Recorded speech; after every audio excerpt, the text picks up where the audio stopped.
Muy buenas tardes, muy buenas noches, muy buenos días, dependiendo de la hora y el lugar de donde usted se encuentre. Este es el programa Nuestra América en Vivo, periodismo de opinión, transmitiendo directamente desde los Estados Unidos de Norteamérica. Nuestra América es un programa que trata de la palpitante realidad de un continente en su lucha constante por su liberación definitiva de sus desigualdades sociales. Se saluda el editor de este programa, Armando García. A continuación, les voy a comentar y leer a la misma vez un artículo muy interesante que se llama Movimientos Sociales en Bolivia, del poder a la resistencia. Y hace un análisis muy bueno sobre cómo llegó a ocurrir el golpe de Estado del 10 de noviembre pasado. Y este análisis está escrito por Ollanta Itzamina. A ver si lo puedo pronunciar, porque como son nombres indígenas, es Ollanta Itzamina. Perdón. Discúlpeme por no poder pronunciarlo, porque creo que está escrito en algún lenguaje que no es el español, sino es un nombre indígena. Y este señor, este escritor, empieza con una pregunta muy interesante y la va contestando a través de su escrito. Y pregunta él, ¿acaso 14 años en el poder no les permitió recursos simbólicos y materiales económicos suficientes para organizar, formar, comunicar, movilizar a toda Bolivia? Eso le hace la pregunta prácticamente a Evo Morales. ¿Por qué Evo Morales y García Linera, el vicepresidente, ideólogo del proceso de cambio boliviano, tuvieron que refugiarse en la provincia de Chapare, Cochabamba, más solitarios que hace 14 años atrás? Al parecer, por la pregunta que hace, el escritor conoce muy bien del tema, y no es que esté criticando a Evo Morales, sino él mismo se pregunta, pues, ¿qué pasó? ¿Qué realmente pasó?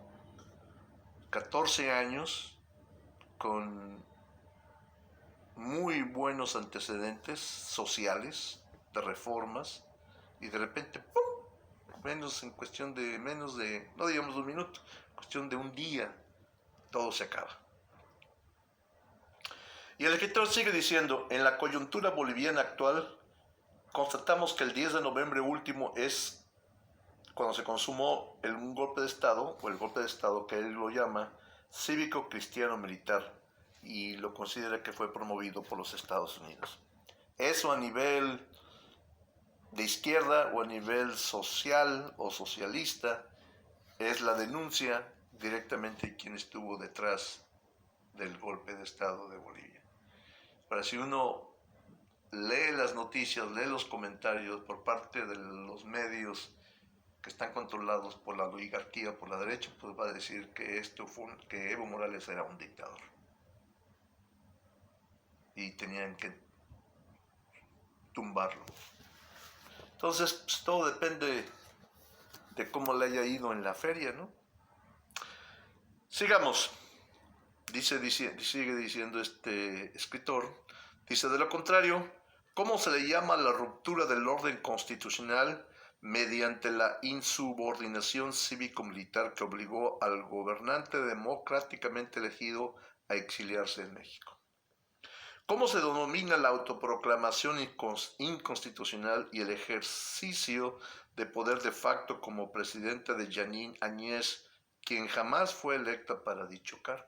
Esa es una persona que la pusieron. Ahí estás, ahí te pones. Después el otro tipo, Camacho, llegó y se hincó y trajo la Biblia y todo eso que hizo. Y de repente ya tiene nueva presidenta. Así, de la nada. Es lo que trata de decir este cuate.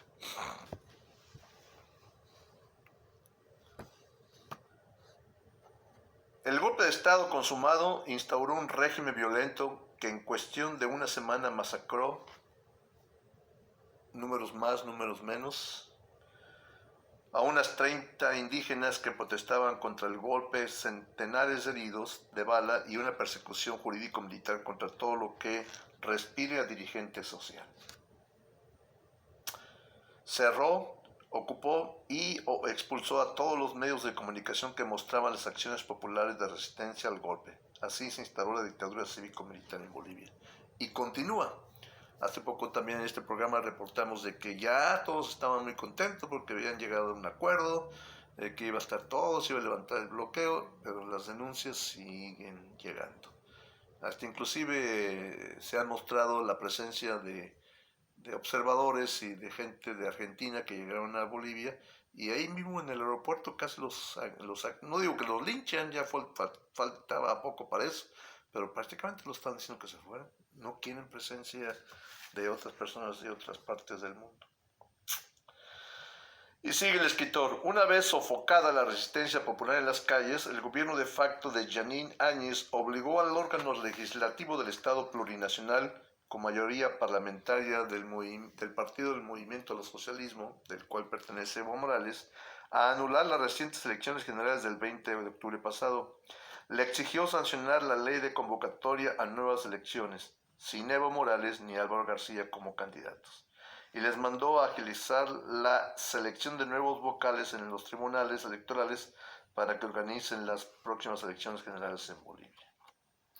Simultánea a esta acción, el gobierno de facto, con el decreto número 4078 de masacre indígena en mano, sentó a la mayoría de los dirigentes de los movimientos indígenas, campesinos y obreros del país al diálogo y les obligó a levantar el bloqueo de caminos. ¿Cuánto costó esa subordinación dirigencial al gobierno de facto? Pues la historia lo dirá. El escritor sigue haciendo un análisis largo en la nota, pero voy a tratar de sintetizarla. En cuestión de horas, destituyó a los funcionarios públicos y administrativos principales de las empresas públicas y lo colocó a dichos puestos a los familiares y amigos de los actores principales del golpe de Estado. Algo muy común en muchas sociedades de Latinoamérica, el amiguismo, pues ahí está. Ya estoy en el poder, el hueso, éntrale. Y es lo que está ocurriendo. Y todas estas personas que pusieron en cargos principales son provenientes de las empresas privadas. Y estos ya comenzaron a difundir el conocido discurso neoliberal. Empresas públicas son insuficientes, están sobreendeudadas y debemos privatizarlas. Misma historia se repite. En México privatizaron la luz, privatizaron los teléfonos,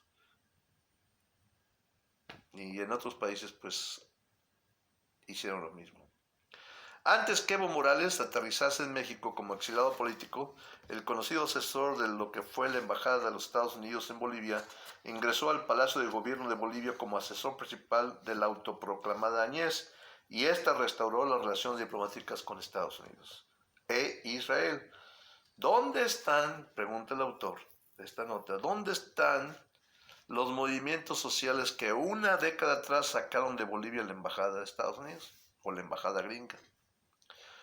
Y los potentes movimientos sociales que llevaron a Evo Morales al poder, ¿dónde están? Porque hace 14 años se sostuvo que el gobierno de Bolivia era un gobierno de los movimientos sociales.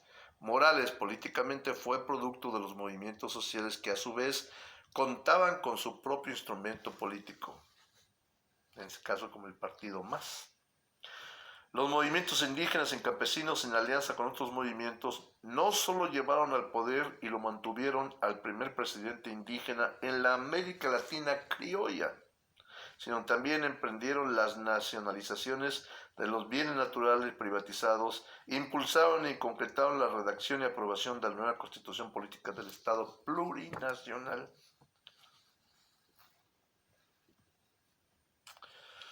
Y aquí se hace otra pregunta. ¿Acaso en 14 años en el poder no les permitió recursos simbólicos y materiales económicos? Fue la pregunta con la que empezaba la nota. ¿Por qué Evo Morales y García Linares, el ideólogo del cambio, tuvieron que refugiarse en una de las provincias de Cochabamba? A simple vista, al parecer, a los potentes movimientos sociales de Bolivia, casi 14 años en el ejercicio del poder los desgastó como sujetos sociopolíticos. Se cansaron.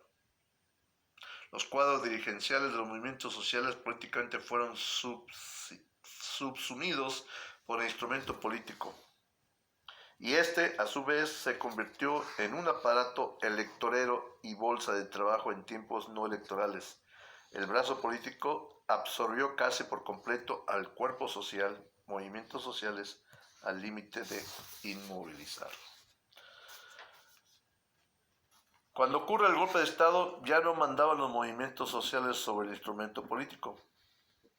Mandaba MAS, y el MAS como organización política en el momento del golpe estaba casi completamente desmoralizado, desgastado por las denuncias del supuesto fraude, que después ya se supo que no fue fraude.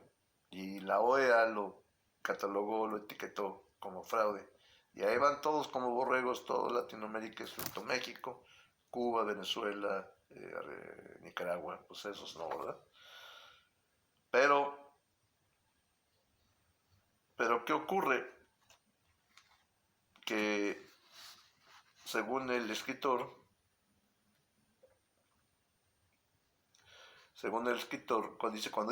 cuando ocurre el golpe de Estado, pues estaban completamente desmoralizados, desgastados por las denuncias de supuesto fraude.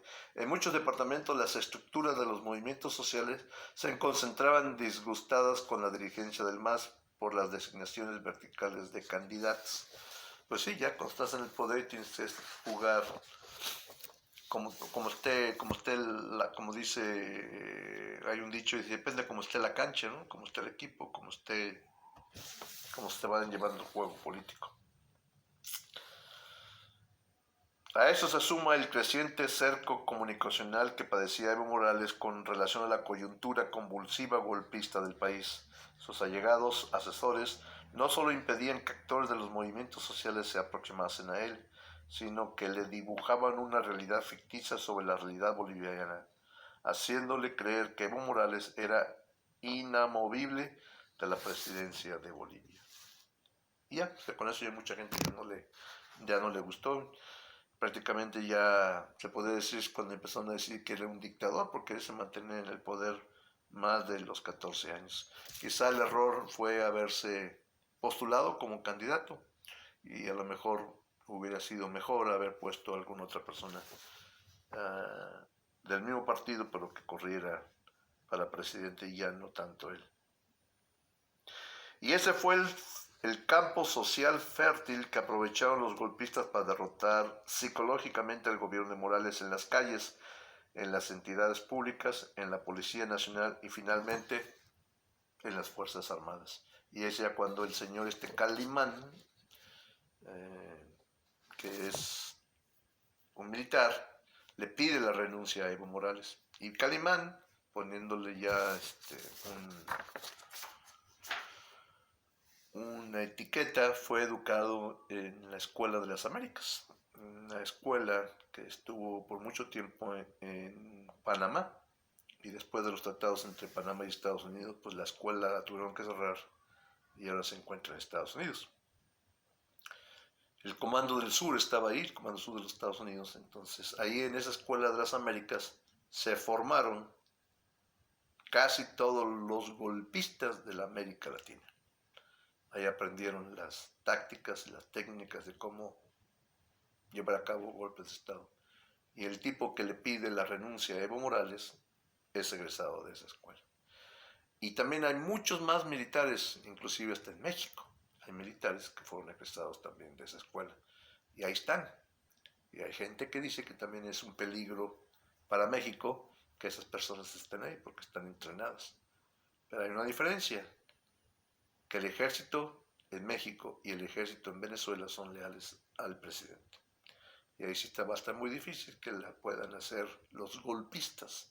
Pero de todos modos, el fantasma de un golpe de Estado existe en toda la América Latina. Bueno, hasta aquí llegamos con este programa de Nuestra América en Vivo.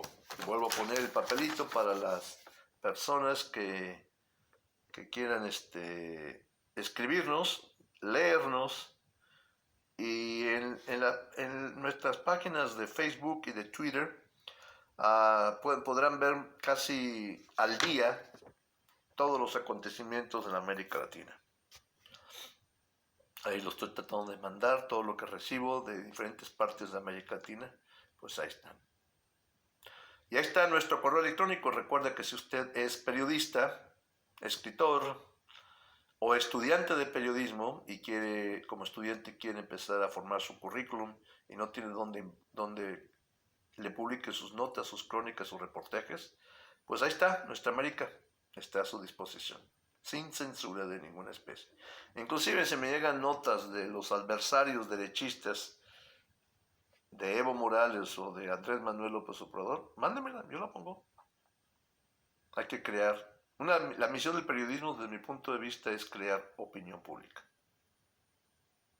El pueblo es el que decide a quién pone y a quién quita, como presidente o como funcionarios. Entonces, mientras el pueblo esté más informado de ambas partes, tanto de un lado como del otro, pues tendrá mejor criterio y tendrá una opinión pública, opinión sobre las condiciones de su país. Pues ahí está. Nuestra América está disponible para la publicación de sus reportajes, artículos de fondo, opiniones. Mándenos a Nuestra América Magazine, Nuestra América Magazine, así corridito, @gmail.com. Facebook y Twitter, ahí están, y ahí nos ven, ahí nos podrán leer, y ahí podrán ver la información que estamos mandando casi diario. No a toda hora, pero sí bastante casi diario estamos mandando información. Y el Blogspot, ahí están las notas, están mis editoriales y están las notas de escritores a lo largo del continente americano. En el Blogspot a veces van a encontrar notas en inglés porque como digo, estamos en Estados Unidos y en Estados Unidos me llegan a veces muy buenos análisis en idioma inglés y ahí los pongo tal y como están, en inglés. Si yo lo veo que está muy interesante, entonces yo ya hago la traducción al español para que vayan corriendo. Por ejemplo, mis editoriales, del 100%, el 90% son bilingües. Yo escribo en los dos idiomas, escribo la editorial en español y después les hago la versión en inglés. Y ahí van a encontrar mis notas también. Bueno, pues es todo. Nuestra América es un programa que habla de la realidad palpitante de un continente que lucha constantemente por liberarse de todas las desigualdades sociales que existen en sus países. Así que es una lucha de muchos años, toda una vida, y seguirá. Pero esperemos que algún día, inclusive a la América Latina un día se le dijo que era el continente de la esperanza. Y esperemos que así sea. Y esperemos que también usted nos pueda ver y nos pueda leer. Hasta luego, un servidor se despide, Armando García. Hasta luego.